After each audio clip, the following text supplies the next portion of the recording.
Le bébé secoué, c'est la plupart du temps un petit garçon de moins de 6 mois et il se présente avec différents symptômes chez son médecin, à l'hôpital, à la PMI, qui sont des symptômes évidemment neurologiques et graves comme un coma, des convulsions, des apnées sévères, ou bien d'autres symptômes neurologiques moins inquiétants dans l'immédiat, comme des modifications du comportement, par exemple, ou une chute du tonus, ou bien des signes qui carrément peuvent induire en erreur, comme des vomissements, un enfant qui est pâle ou qui a l'air douloureux.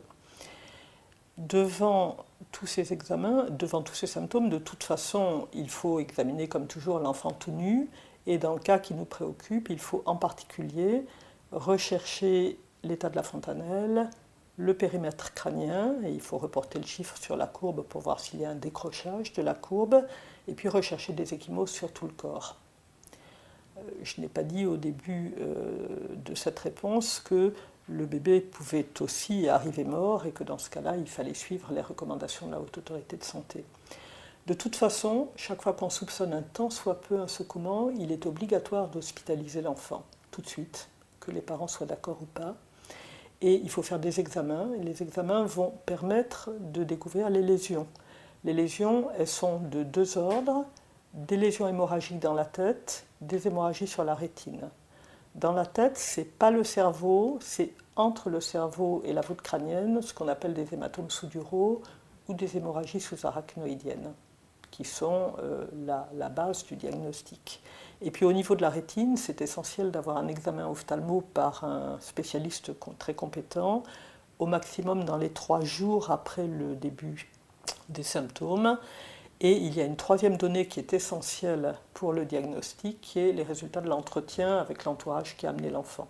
C'est-à-dire, est-ce que ce qu'ils ont dit paraît crédible, logique, ou est-ce qu'il n'y a pas d'explication, ou bien les explications données sont incohérentes, ne sont pas compatibles avec le stade de l'enfant. Un enfant qui serait cogné contre son berceau à 2 mois, il ne peut pas bouger tout seul.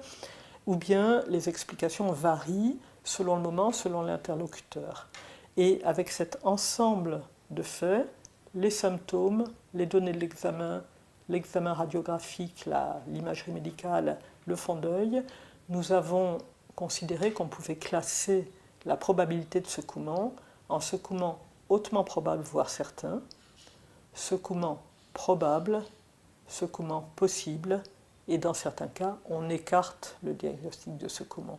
Et ces différentes modalités de classification vont entraîner la conduite que l'on va tenir après.